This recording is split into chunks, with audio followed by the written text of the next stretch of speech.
On three, two, one, hit it. What's going on, champions? Welcome to another episode of the Perspektiv podcast. I am Kwame Osei. My name is Dylan Elias. And I'm Izzy Castillo. And this is where we tune the heart of mentorship. Let's go.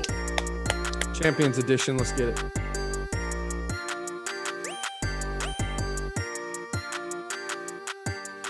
Let's go. Hey, season 2, episode 2 of the Champions series. And Izzy, do you want to introduce our special guest? Yes.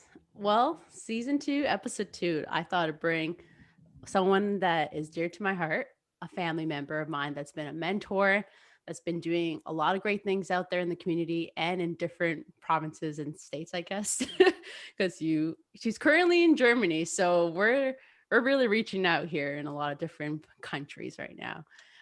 This is Trish Perez. This is my mentor, as I said before here. We have Trish here to talk about trauma-informed practices and just kind of like what that is. With mentoring, we work with a lot of different kids and youth that have faced trauma. And I feel like this is an important topic to kind of bring up and see if we can learn more and just any questions that people have out there. So I'm just going to give the floor to Trish. And the first question I want to ask is just for Trish to introduce herself, because I want to see what her story is. And I also want to ask, with trauma informed, because I'm not sure if people are going to know what that is. So what led you to the path of going into trauma informed work? All right. Hopefully you guys can hear me. Oh yeah, we good. All right. So thank you for that introduction and having me on your podcast. Very excited to be here. What led me to my current field? Have you guys heard about ACEs? No. ACEs is adverse childhood experiences, which we all have had experience with. It is literally rating a child's exposure and experience as they're growing up, the things that they're going through, chaotic abuse. So it's a rating scale. My childhood was plagued, my family was plagued with mental health illness. And so it was very physical. And let's just say I was homeless by the age of 13 and been on my own since. So for this field, it's very near and dear to my heart because it's filled with just answering why. Like I've always wanted to know why things happen to people and why people do the things that they do. And what makes certain people so different and genuine. So being in this field is just very, it comes from the heart. It does. And it has given me the ability to forgive a lot of people and see people and meet them where they're at because of, I can see exactly what's happening. So yeah, pretty much in a nutshell. Wow. And I believe you asked about trauma-informed care, what that is. I've been a social worker for the last 16 years, doing field work, supervision, working in clinics, school setting, just anywhere where youth are at. Like I'm just giving back is just something that it's in my blood, right? Somebody helped me, got to help somebody else. Working in the field with youth, I've recognized that there's a pattern, a very consistent pattern of how we are helping or not being able to show up for youth that are definitely in need, that come from different backgrounds. And just decided that I need to like put myself in spaces with experts so I can really grasp what's happening. And that's what I've been doing. And so I just use the knowledge that they give me to pass on to anybody that I'm working with in that space to meet them where they're at and try to take them out of their, try to go from being stagnant to growth mindset, if you will, like being able to see the situation and understanding that there is time for you. You are enough. I understand what you're going through. It definitely sucks, but let me show you some different ways of life. And then you pick and choose where you want to go from that point on. And it's just been a beautiful experience, honestly. And it's about moving people forward and trying to get out of distorted thoughts that we've created as we were younger because we didn't have guidance. And, it's very AKA luxury to receive services, and really it should not be. So, yeah. I just wanted to ask, like, can you maybe speak a little bit about to your journey as a social worker? I find a lot of the kids I work with, when you ask them what they want to be when they grow up, or what they see for themselves as a future, a common answer is social work. And I feel like that is maybe because sometimes when you're in a certain point of your life, and that's really the most light you've seen in your life, or that's the spot where you feel the most safe, it's just a natural instinct to want to go towards that.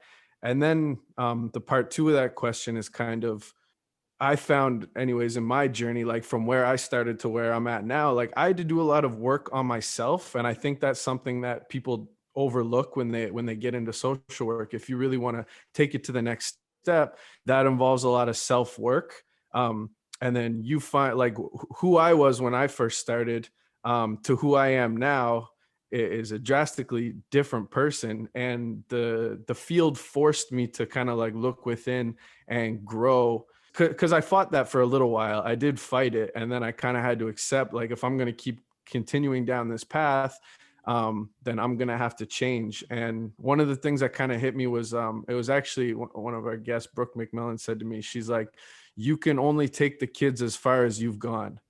And that one stuck with me, because it was like, shoot, she's right. So is that something that kind of you struggle with, coming from like how you grew up, and then wanting to give back, but then realizing that you actually had to, go through that journey yourself? I love that you asked that question. Um, that's exactly what happens. um, Social work wasn't my first ideal career move, actually. And I think that one of your podcasts, you guys talked about this before. Nobody ever asked me what I wanted to be when I grew up. So I was on a contract basis. So it was like 2 years for junior college, 2 years for university. Okay, what's next? What's next? I was always going for the what's next. So when I got to, Florida, they were like, the academic advisor was like, well, what do you want to do? And that question would just stunted me. Like, is somebody asking me what I want for the first time? I have no idea. I just want to help people. So like you said, like I could only go so far, because that's what it was. So I ended up in Arizona working with investigations for Child Protective Services for 5 years. And then I switched over to developmental disabilities, where, the kids who had been in the system, transfer over to different departments, which I had no idea what would happen with the kids after they transferred out. So I got to see, inadvertently or involuntarily, see the process of what happens with foster kids and what happens with, cycle, the abusive cycle. And so I just got caught up in okay, there's a gap in the system and I need to figure it out because I want to make it right. And I have this tendency from growing up, like I got to make it right, like that just little feeling. So it was a lot of growth. The trainings were intense. And after a period of time, it got to the point where I was just like, I should be applying this to myself and not everybody else. Like, this should be internalized. Like, this is helping me see how I got into the situation, how my family got into the situation, and how it's hard. It is almost impossible to get out of these situations unless you take a huge sacrifice. And I'm just going to put myself in there, leave the country, which I've done several times, which is ridiculous. We'll get into that later. So I went as far as I could. I realized that there was a lot of red tape. There was so much red tape. It was always about policy and procedure. It was switching up so quickly that people were falling through the gaps. And that, for me, I could not sleep. And so, after 14 years of being in the field work in different positions and being in the school and going into the community and seeing things for my eyes, I was like, I really need to get a hold of, I need to level up my education. So I went and got my master's degree. And then at some point I was like, I need to do something else, right? There's always something else that you're striving to. And so at this moment right now, I was like, what is going on with me right now? Like, do I have this inclination in my head somewhere still as a child that I'm not enough? Like, why am I still, chasing, trying to get the next best thing? I have enough here to help people without the red tape, without the policies, without the procedures, because the injustice is just ridiculous. So when I wanted to help people, I didn't understand the picture, the vision at that point. And now I see the vision, and it's massive. It is massive. So yes, a lot of growth went into it. I'm a completely different person now than I was back then. And, to be honest with you, I had no idea. What I was getting into. I loved every second of it. And there's some moments where I was just kind of like, the state doesn't raise good kids. Like, this is not okay. So, and Wow. I've tried to adopt pretty much everybody, but allegedly it's illegal. So you can't do that if you work in this area. Yeah. Yeah, that's so So yeah, honestly, a lot of growth happened. yeah, that's so true. Everything you just said, self-reflection and self development are essential for the process of success. I totally agree with you with everything you just said. I just wanted to ask you a question about so let me break it down first. So I'm raised in a Ghanaian household, a West African household, and I grew up in the church, right? I grew up in a Christian household, and for so many years, I've always heard of preachers talking about generational curses, and this and that, where they pray over you, they try to get rid of the curses that have been laid on your family for generations and whatnot, and it started to make sense recently when I learned about epigenetics. And that's essentially just like trauma and things that have happened over the course of generations where genes have been changed due to things that have happened.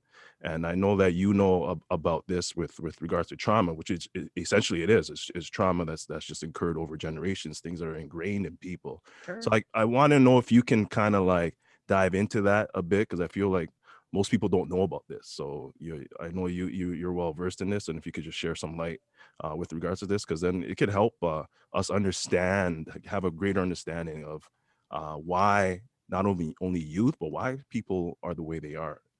Sometimes it's not just them; it's what's ingrained in them. Absolutely. So epigenetics is it is passed down from generation to generation. So it's like a change in chemical of your brain. So every time you're in a stressful environment and you have a stress response. So let's say there's a situation and you are, I don't know, maybe 11 years old. The brain doesn't develop fully until you're 25. So the ages between birth and 25, it's doing these massive changes. And every time you have a very traumatic experience or complex stress, whether it's yours, whether it's your family, whether it's, whoever it is, and it comes to you, it changes the chemicals in your brain. And when that chemical changes, it doesn't return back. So if your grandparents have experienced stuff, and they all have, like, let's be real, like things happen that should not be happening, but when it does, it changes your DNA. So moving forward, so any child that you have, any child after that, they will have those memories in them automatically. And so they won't necessarily experience the same things from, back then, but they will come with that fear because that brain muscle is so strong, if you will. The stress hormones are like highly saturated with stress. And so it changes the epigenome, sorry. So basically it's like your executive functioning, which is a big deal. It's a help you time management, organize, be structured. It slowly chips away. And then, we have kiddos who, just automatically freeze when something happens. And they're very hypersensitive to when things happen. And people are like, oh, don't be so sensitive. They can't help it. Like, especially if you come from a background that's, and my family's from Trinidad. Trinidadians, they're wonderful people, but they're a little heavy-handed sometimes. Like, we just have different ways of like, we have we call it the Hulk brain, right? That sympathetic system is the Hulk brain. Instead of being sympathy, having empathy and genuine, you're like, oh, you got to get this done now. And if you don't, blah, blah, and they just kind of race on to things because their experience is a reality for them. So when they're dealing with a child, it's not an innocent world for you. You're in danger. You're in danger because I'm in danger, right? And so we're changing, as we're talking to the kids, we're changing their brain and making them fearful about something that hasn't happened, but for you, the person that's experiencing it, you are living it. So when you raise a child, and it's nothing good, it's not good and it's not bad, but it's just kind of how life is. So what do we do with the sympathetic thing? We avoid of the threat and flight, we shut down, our body freezes and paralyzing action. And in that moment, your brain chemistry is changing, right? And so now you're perceiving the world the way that this caring adult perceives it, not at fault to your own or anybody else, but it's just how the brain is. And you're not able to regulate naturally. So regulation is, if I go into my room, I know my pillow's there, my comforter, I'm good. Like, I'm chill, right?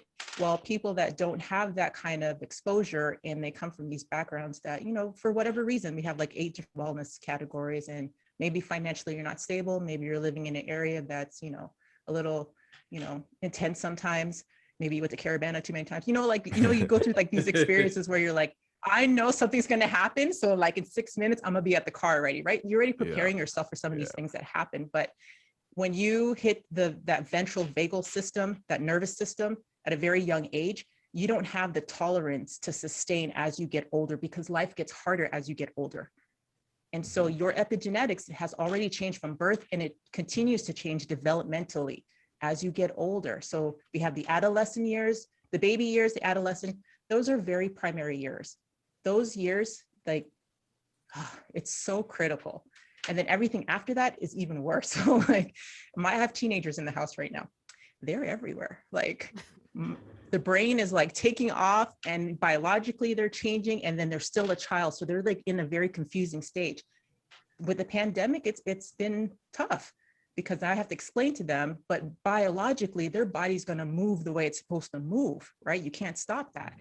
Mentally, all you can do is ensure that they are able to, and this is part of the trauma-informed care, that they're able to not have distorted feelings, but understand, feel the feels, understand the thoughts, and then prevent that distortive thinking from becoming a pattern or a mitigating behavior that's ongoing, like a survival technique type thing. Because, you know, that kind of happens when you go into survival. You carry that for the rest of your life until it's no longer applicable and you don't realize it. And now you're like sabotaging things that you shouldn't be sabotaging, right? Because it takes, like, you got to evolve with yourself. So yeah. Trish, just to go back, because I just heard the word survival, and I know that we've talked about surviving and thriving and growing up in our family and having gone through some traumatic experiences, and now as an adult and being in this field, realizing that work that needs to be done and like how to deal with that. So with, like, for people out there, just because this is something that kind of people maybe in COVID have kind of taken the time to dive deeper in, knowing like maybe they need to go to therapy, maybe that they need to work, find out why these triggers are there and diving deeper to the roots. So what is surviving, like, in trauma related things? Like what's surviving? And are we all doing this? Actually, yes, we are. We really are. We're all doing it. Surviving is, you know, pushing through a situation, even though you have no escape from it, right? Survival is doing what you need to do to ensure that you are sane, basically. Like, you're able to regulate as much as you can for however long you can, without, and then waiting for the next thing to happen because you know it's going to happen. And that leaves the brain very, like, you know, a little chaotic. You know, I don't know when my next meal is coming.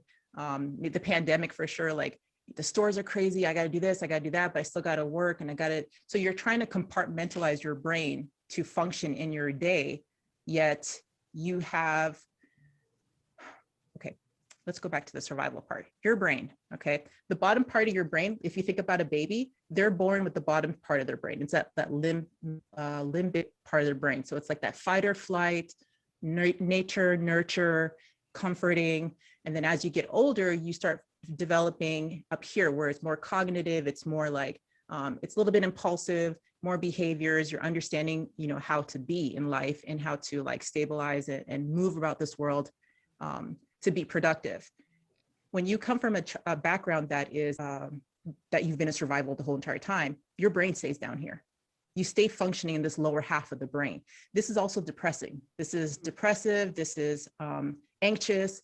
This is, I was supposed to be taken care of, but for whatever reason, I couldn't. So when the chemical changed, it kept you back here. And every time something else happened, it kept you back here.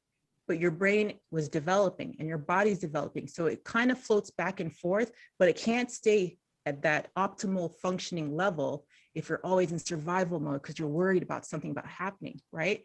It's not until you get, and it's the environment. It's always the environment. So survival is really your environment. How are you surviving in your environment?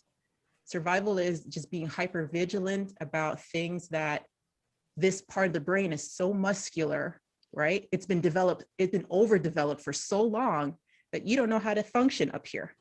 You can't, because nobody's taught you that. So it just, did you ask me how did I get out of survival, or how to get out of survival, or are we all I'm in asking this survival? question. Yeah, I'm asking this question because often, even just myself, I've learned this, like, that I've been surviving the last years of my life since childhood. And often we feel like that's a functional, like, sustainable thing. And when we're looking at like youth and we're looking at these environments that they're in, the trauma that they've dealt with, and we're wondering why they can't get to the next step.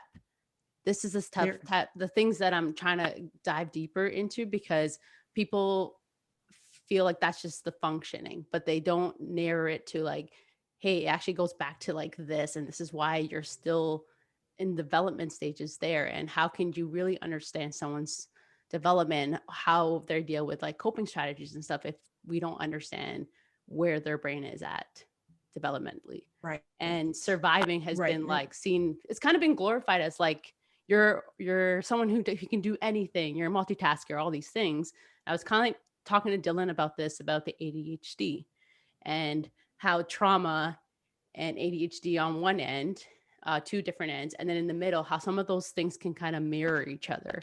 And that's something that I find interesting, because I've kind of like learned a lot more about myself, about the survival, and realizing like, oh, okay, like it's actually not as functional as I thought this would be.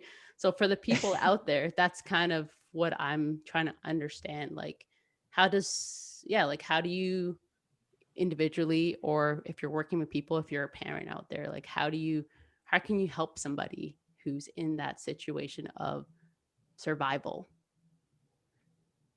Is there You have hope? to be regulated yourself. Mm-hmm. Yeah, there definitely is. And that's why having community and youth mentors are so important, and coaches and teachers and librarians are so important, because if you look at the environments, they're not in that environment where this person is trying to survive.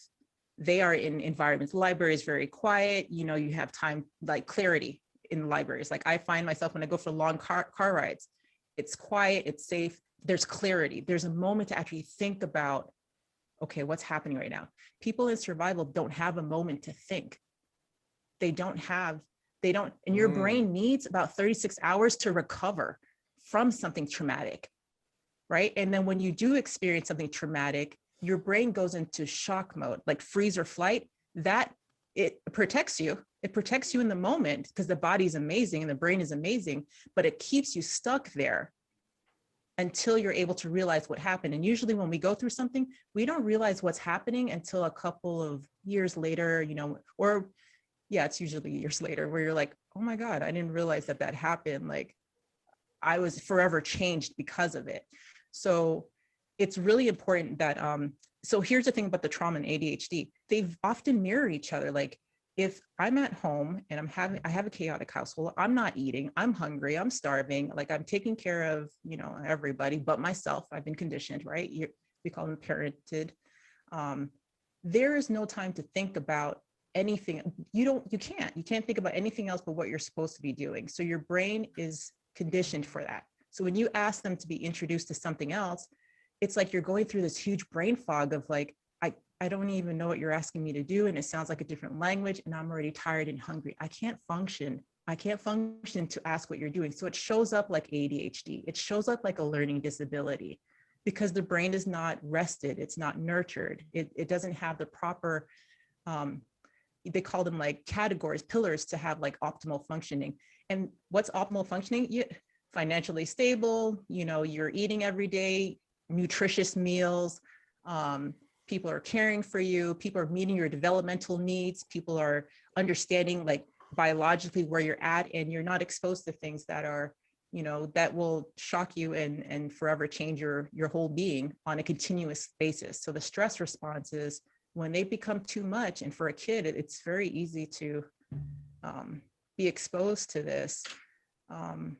You're not able to display anything else that looks like a category of a diagnosis. And for some people, it's true that they can have one, but a lot of our kiddos, they need rest. They need food. They need a moment to really speak about what's happening. And sometimes they can't even find the words to develop that language because there's so much happening. They just know what they feel. So their survival is pretty tough because, like you said, like people hype it up so much that you're like, oh, okay, well, this is me. Like, this is what I do, right? It's kind of like a kid at school. Like if somebody keeps telling that kid that they're this and they're that and they're this, enough times the kid's going to start believing it. And it's not them, but they don't know. It's like boundaries. They don't know how to say, no, that's not for me. They're just kind of like, yeah, laugh it off, blah, blah, blah. But then they start believing that that's what they are. So survival is kind of like that, where you get stuck into this pattern, like a pattern your whole life. And you don't realize that your situation has changed, but you're carrying the same patterns. And then you have these mitigating behaviors that you've used over time. Like my mitigating behavior, if we're going to be very transparent, is learning things, like learning and being better. Because I never want to be in a position that I don't know more than the next person does, because I don't want to be taken advantage of, right? This is like a childhood thing, right? I didn't know anything, so I had to depend on people. And, for the most part, it worked out. But for other times, I was like clueless. And that brought on a lot of shame and guilt that wasn't for me, but that's kind of how it goes. So my mitigating behaviors, like when COVID hit, I was like, oh, guess I'm going to have to pick up some courses. Guess I'm going to have to read, because it keeps me calm. It keeps me from doing anything like, that's not, appropriate, if you will.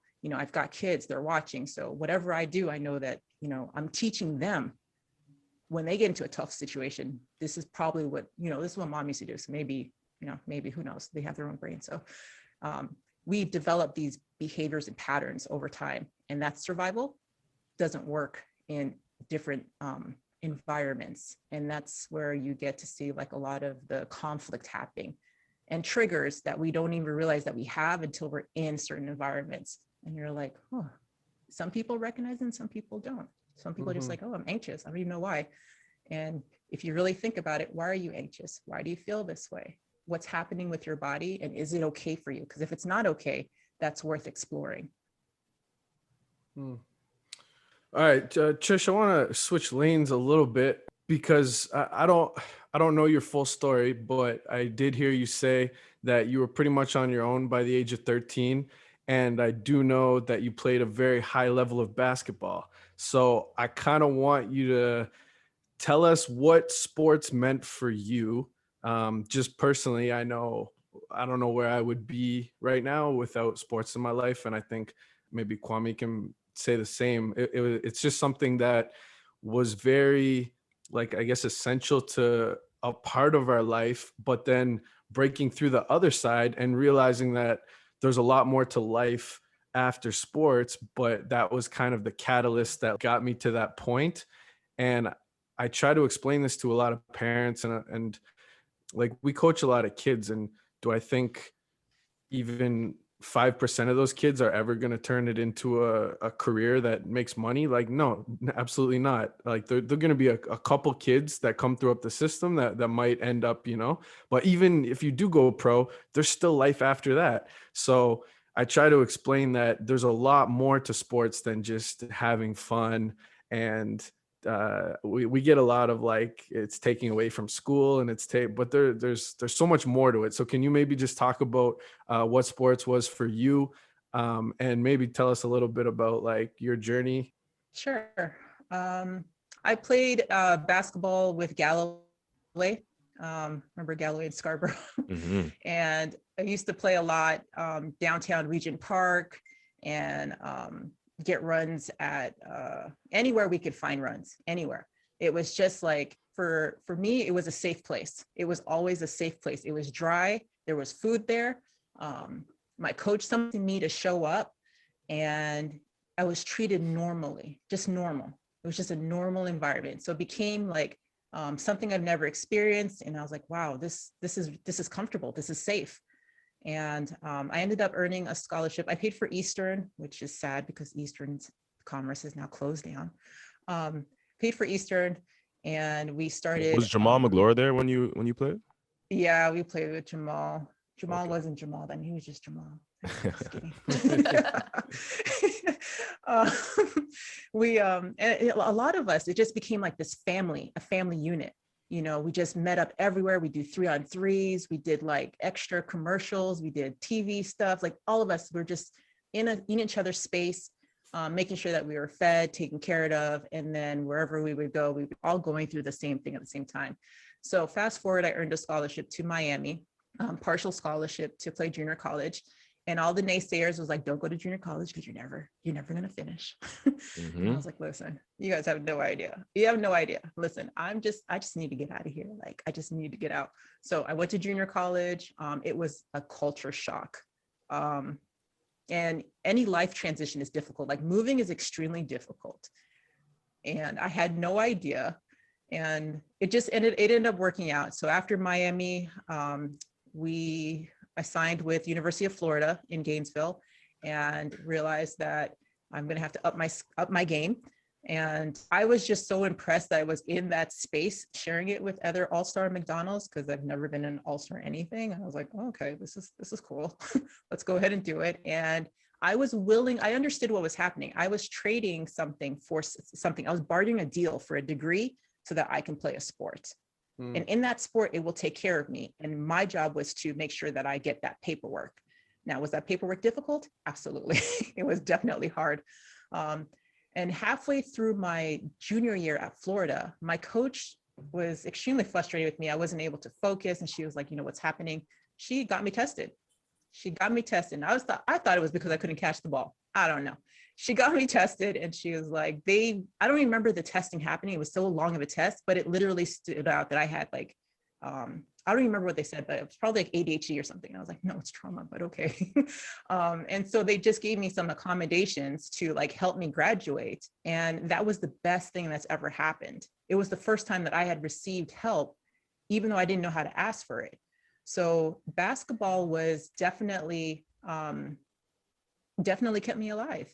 It kept me alive. It kept me seeing things that I would have never been able to see on a normal basis, and putting me in spaces where, you know, at some point I was like, wow, do I even belong here? Like I was questioning myself, but I'm like, I'm here. So let's just go ahead and get it done. And my grit and grind was kind of like, you know, I call it the Toronto grind. Like you do what you need to do to get through. And like your city is holding you up, and like, you know, we're all in this together. Like we're trying to get some places. So basketball was definitely a survival thing. It taught me so much, but what it really, really opened my eyes to see is that I am capable of learning things, even though every teacher was like, you know, you're failing, you're doing this, you're doing, you know, like and we talked about this before, like when kids hear enough times that they're failing and they're not good at this and they're not good at that, and they don't want to hand in homework and they don't want to be embarrassed and shamed and called out by their teachers, like they just don't do it. They just stop. It's too easy. Like they're so fragile. The simplest comment can set them back like years. So just being in space with people that are really just so positive and motivating, it was the best thing. But my survival techniques was not very useful over there. So had to like evolve and do better. And that took some time too. It took some time, and people had patience. Like a lot of people just had so much patience. It's the first time that I've seen so many people come together to ensure that you were going to get your degree, and that, you know, they took care of you when you're playing your sport. Yeah. Trish. Oh yes, I forgot. I did play pro. See, I always forget this stuff.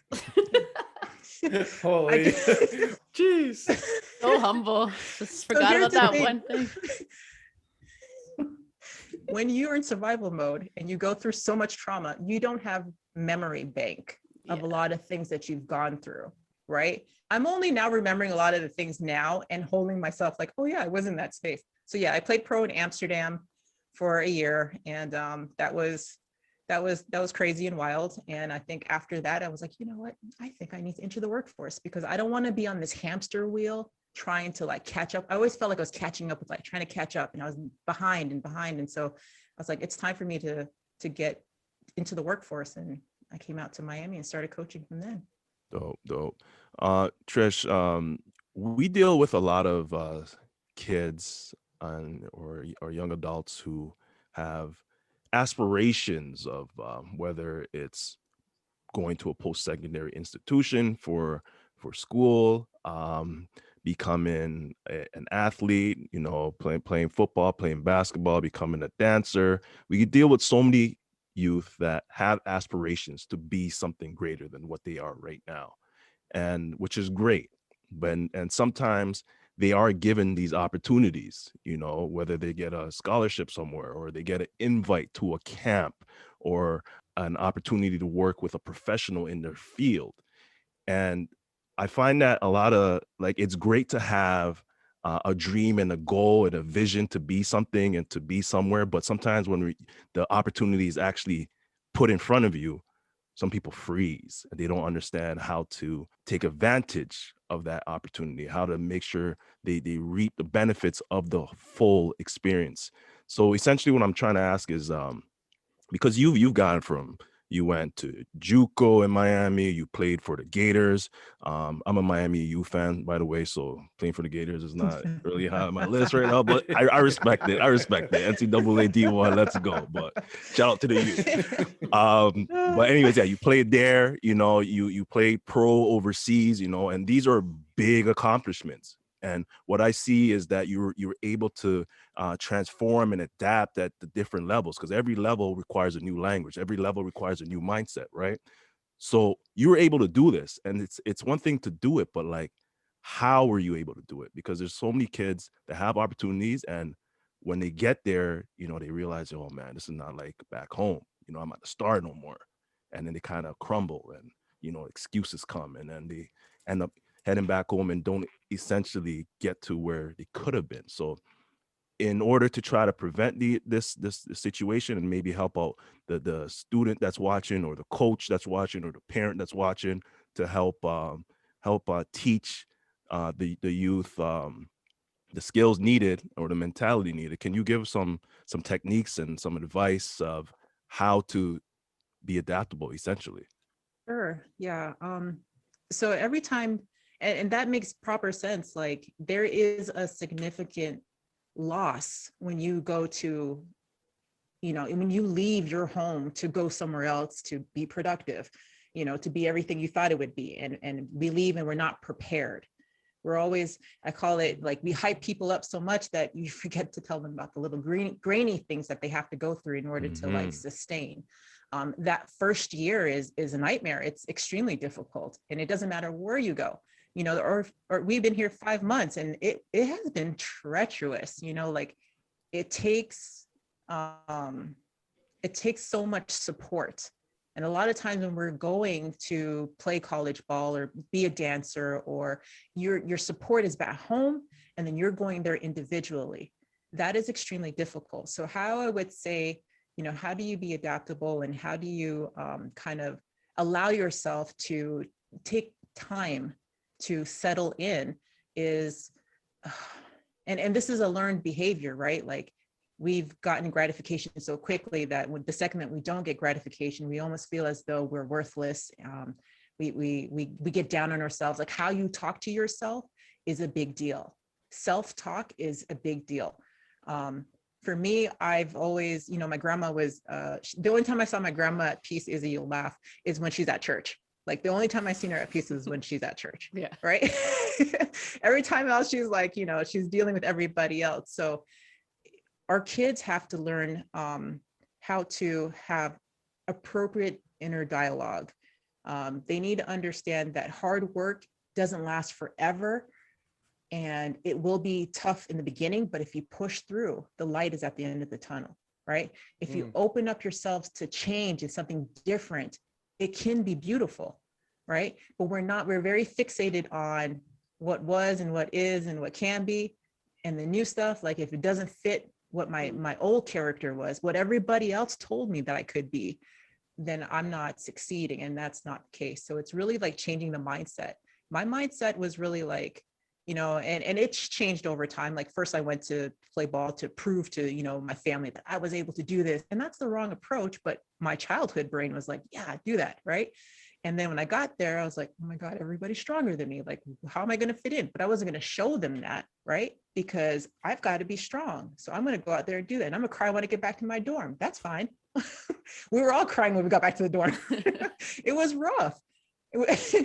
And the first year when you're on a team, and you guys know this, like it's not all the characters are different. Everybody's different. Everybody's trying to find their way. And the first year is tough. Like you're clashing with people. And it's hard because you want to fit in so bad, but in the same breath, you can't lose yourself. You have to be willing to lose yourself a little bit so that you can conform to what's happening and then build yourself up from there. It's like you're shedding your old self and you're stepping into something greater, right? And that's what a lot of our kids need to hear. And they don't have the supports because it's extremely stressful. It's very stressful. So another stress response on top of the big baggage of stress that you're coming with already, and nobody's helping you migrate these waters, you're bound to like have a breakdown. Right. So I think that having trauma-informed workers on each campus would be extremely helpful, but having it from the time that you're like in kindergarten all the way through grade school and middle school, and especially high school. So by the time they let you go and you graduate, you're at least aware of what you should be doing, how to ask for help, and maybe practice some of these techniques that you've learned. And show yourself compassion for where you're at right now, because it is difficult, but we have this mentality like, and I don't know what it is. Like for me, I was like Wu-Tang is like everything, Eminem and like Jay-Z, like that's when I put that in my ears and I'm walking down the hallways, nobody can tell me anything, like nothing. Right. And that's just the motivation I need. You got to figure out what your motivation is to keep going in the days where, you need it most. But that takes practice. It takes practice. And that practice is sometimes clouded by judgment when everybody else tells you how good you are and how amazing you are. You don't have a moment to assess yourself to see like, am I ready for this? Like, can I do this without my hype man behind me? Because there's nobody watching at that point. You're on. Yes. Yes. TV be gassing people up, like it's and that's detrimental. It is very detrimental because developmentally you are not prepared for what you're turning into because you missed that stage, right? You weren't allowed to be a child or you were an adult too early and you missed that whole part. So now you're like, I don't even know how to deal with my emotions because these are some big, heavy emotions right now. And that's tough. So it's really like understanding how the brain works, what the mind is doing, because your body can sustain anything, but teaching our kids from young, this is what it is. Or just having those conversations with people if they're already at school, like, okay, this is what your brain is doing. This is what your mind is doing. Let's find out some ways that we can keep you like calm so that you can at least have a full cup for your next day. Because every day is a brand new day, right? We can get through this. It's tough. I understand. And being compassionate, but on campus, it's not like that. It's kind of like, get to your class. Don't be late.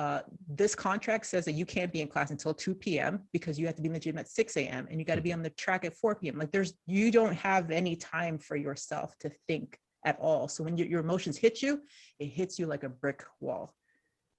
And then all your boys are like, yo, just chill, you're good. Like have a drink or something, which is like, not okay. So yeah. Having trauma-informed coaches or just people that are aware and have the patience. Like if you're going to recruit from an area where this kid's not coming from like maybe a stable background, have the supports there for them already. Don't just tell them, hey, go to the infirmary when you need help. They're not going to know when they need help. It should be an automatic. This is science. When you move to anywhere new, it is extremely difficult to adapt.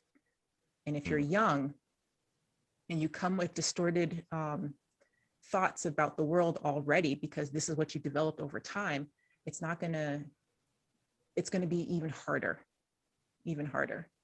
So I hope I answered your question. Yeah, yes, you did. Okay. Are you I'm good? looking at Okay. you and you're looking at me and it's like, Yeah. oh, you can I, go. Yeah, you can I ask could go. your last question. Yeah. I just felt like you Okay. were really here when you looked at me. It was like you're coming out of my computer. It was weird. Yeah. So Trish, you said a couple of things that like I totally agree with. You know, like I just thought I have like a couple of questions as you were talking. And I totally agree with because I like schools are recruiting kids to come to their school for their services, right? For their athletic services. And sometimes, you know what, some of the most athletic players come from troubled environments. And then they come to the school where they don't see any representation of them. There's no services to support them. And then, you know, they sometimes they break down. You know, they're literally put in a situation that is supposed to better their life, but there's so many aspects of it that are going to kind of break them down and not help them get to where they need to be. And I totally agree with you. Like we need to have structures in place on campus where kids not only feel included, but they have the support they need. Definitely agree. So with that being said, you kind of also touched on, you know, there needs to be common techniques, right? And there's so many teachers and parents on this that are watching that sometimes they have some kids that are just all over the place, you know, their energy is all over the place for coming from recess, or they're angry about something, and the teachers don't understand how to calm the kids down. All they say is be quiet, you know, or they say shh, or put your head down, right? What are some Right. common techniques that some teachers or some parents can utilize to help youth? Absolutely. So part of the thing is with our kiddos and what we're talking about, you know, even to include myself at some point, is our nervous system is all out of character. Like there's energy in us naturally, but sometimes we absorb other people's energy, and we have a tendency as kids, who are the closest thing to, I'm going to make this spiritual because I am spiritual. They're the closest thing to God. So they feed off of people's energy. So if the teacher's already coming in with preconceived notions about this child who's already hyper and crazy and active and wild and being their self, the teacher already has her or his way of dealing with the kid, and it's usually very combative. So we talked about the Hulk brain in survival mode, where you are hyper vigilant and you already know your coming situation, and you're already like your anxiety's already hit the roof. As soon as you see these kids, you're going to approach them in that manner, and it's not aggressive, but it's very combative with the child. So the child's already anxious, you're anxious, and now we have this huge like explosion of like chaos. We're sending him to the principal's office. You know, like we have to be able to, like the coaches, they come from a different headspace, and I'm just going to put this out there, like coaches are naturally like, we understand that you need to run. We understand you need to move your body and do things a certain way, because you're moving the energy around. When we stretch, we're literally, you know what trauma does? It holds itself in one area, whether it be your shoulders, the middle of your back, your throat. You know, when you go through something, and you guys can test this out later, when you go through something and you're hitting like a moment of like something uncomfortable or triggering, where in your body are you feeling it? You know, for me, it's going to be my throat, because as a child, I was silenced for so long. So when I have to speak up in class about putting something on the board, I can't even speak, because I've been conditioned to be quiet. I almost cursed on your show, to be quiet, right? And so I feel it like you're allowed. here, and I'm like, I can't. Oh, okay. Oh, thank God. All right. So, and I feel it in my throat. I'm just like, I can't. So like, a second I feel it in my throat, all of my memories from like everything that's happened as a child comes flooding in. And this is why I can't focus on the board to get the work done. I mean, I know the problem, but I can't focus because I'm feeling it here, and all of my nerves, it's numb. I'm totally numb right now. Right. So how do we calm this down? And as a parent, you have to be able to calm yourself down before you talk to your child. And it can be really difficult, because you're dealing with bills, you're dealing with financial, your kid just spilled milk on the floor, the house is dirty, you've got all of these stress compounding things on you. You have to know when to talk to them. You also have to figure out and search within yourself where you're at this time. And is it a good time to talk to them? Because I'll tell you one thing, when I'm talking to my kids, After 7:01, I'm like, leave me alone. It's not a good time. Mom is not going to be herself right now.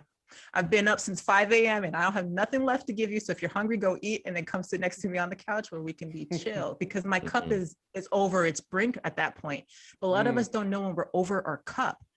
And so we spill off into the other kids. And when they start acting wild, we're like, I don't know what happened. I don't know. And I've seen a couple of kids, teachers do this. And I'm kind of like, well, you're a little aggressive. Like, you're already coming with your preconceived thoughts to this child because you see them in a light, but you have no idea what their situation is. Preach. Right. Then as parents, and I've had to do a lot of adjusting. Like, my kids have taught me so much. I'm just kind of like, maybe you want to parent me, like, when I come back to this world. But they come with a certain energy, and they have so many needs that don't require much but an ear and an acknowledgement. And I have to be quiet and hear what they're saying, even if it's painful. Because sometimes my daughter is like, she's good. She'll tell me things where I'm just like, I kind of knew that, but okay. I'm like, you said it better, but like, I have to sit there and listen to her because her feelings are valid. My feelings are valid, but my feelings don't matter right now because she's speaking and she needs the floor. When they have to hold that in and they can't speak their mind to their parents, it becomes a storm within them. And then you start seeing all of these behaviors happen. Mm-hmm. And for teachers, it's hard because they have a schedule to follow. They can't do all of this stuff. Like, I get it. But in the same breath, they're not regulated. They're coming in there in the Hulk mode. They've got 35 kids in the classroom. There's supposed to be 20. Like, your nervous system is flooding. So as a parent, your nervous system is flooding. So what do you do to, like, keep calm? Like, you have to really practice mindfulness. Mindfulness is key. You have to be able to get out at least 25 minutes, 45 minutes a day before dealing with the madness that's coming to you. Eating habits is a big deal. Eating habits is a big deal because it goes straight to your nervous system. So if you're not feeding yourself good energy food, and you're feeding yourself, whatever you're feeding yourself, if it's not helpful for you, you're going to have a very low threshold for stress.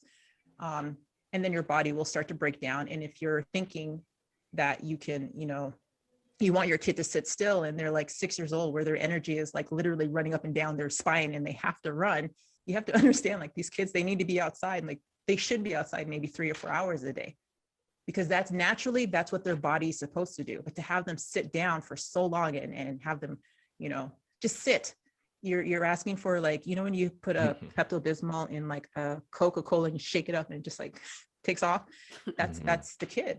That's the kid. So the more you ask them to sit, it's impossible for them to sit because naturally they're supposed to be moving. But biologically, there's two different physiologies in the house, right? We have an adult who's like stressed and tired, and then we have a child who's like full of energy, ready to go. And you're like, oh, this is why I need my community. So you can go outside and play with the kids and then come back inside. But really, it's mindfulness. It's mindfulness. And being aware of like where you're at most of the time. And a lot of us, we don't know where we're at. We don't know until we come through and we're just like, oh man, oh man. So. Wow. Trish, wow, like those are gems. There's so many people that needed to hear that. So many people. I got one last question for you. This is a question we ask every guest on our podcast. And we're all about making a difference, right? Every one of us are put on this earth to contribute to the earth. And we want to know, how do you know that you are making a difference? What tells you, what shows you that, hey, Trish is making a difference in this world? What is it? A heavy one. That's a hard hitter right there. We go deep. I have been coaching for many years, and Izzy, of course, I've watched her since she was in diapers. I don't think she wants to tell anybody. She survived. When they come back and they're like, thank you, like, you have no idea, whatever they sing, and I'm just kind of like caught off guard, like, what are you talking about? Like, and they'll say whatever happened, and for me, like, I process and I'm kind of like, okay. And then later it's when it hits, it's like, wow, I haven't spoken to, this player in years. And, I have a couple of players who are playing professionally overseas. Izzy's doing this wonderful podcast with you, wonderful gentlemen. Like, when I see things like this, it gives me goosebumps. And then I feel like, man, that's so wild that I knew that she had it in her, but you never know what the vision is until you see it for yourself and you're like taken back. Like I wouldn't pull a Dylan right now, leave the room, but I'm just saying, like, it takes you back. It just takes you back. And when people return and they want to have like these in-depth conversations with you and you haven't talked to them in years, that's just the most pride moment right there. And I have a lot of those where I'm just like, I thought that I would, and Izzy and I have talked about this, like our family is, we love them. But there are some things that we're working out, but I have found a family away from my family, my adoptive family. And I feel so at peace knowing that it just makes it all worth it. Wow.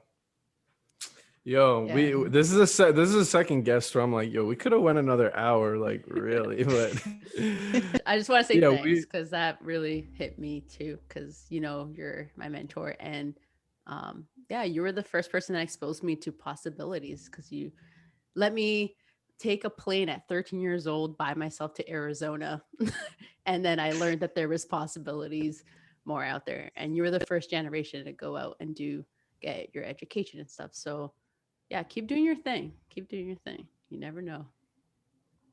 Wow. Thank you, Izzy. Were you that young on the plane?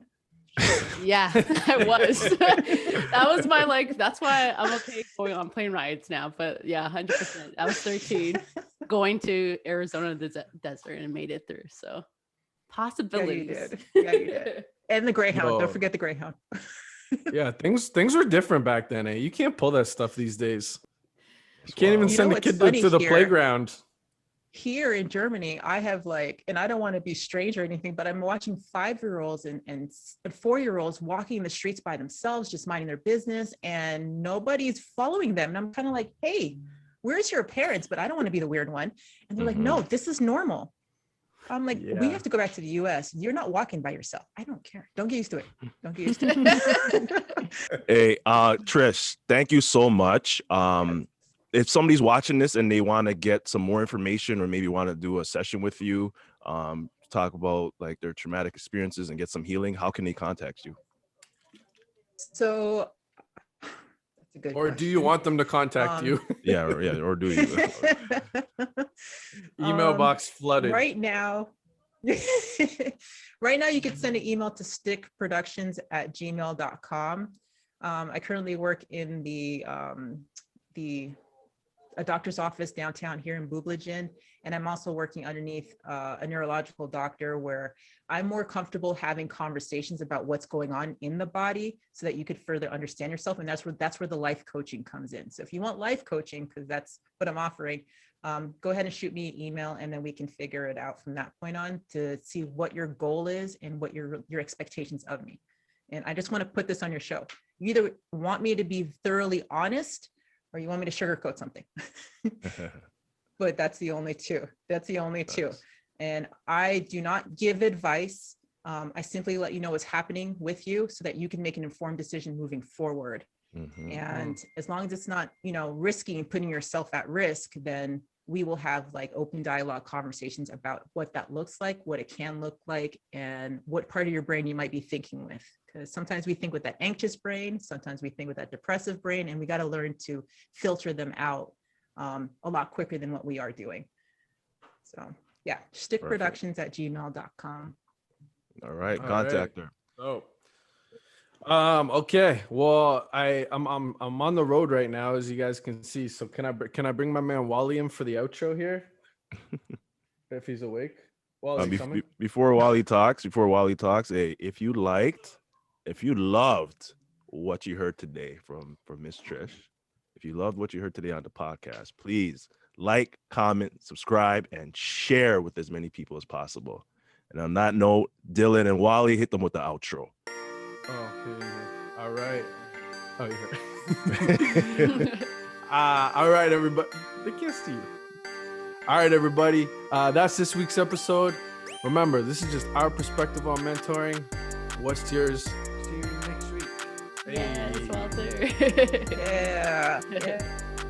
Oh, double guest edition. Holy.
to episode 2 of the Champions Edition.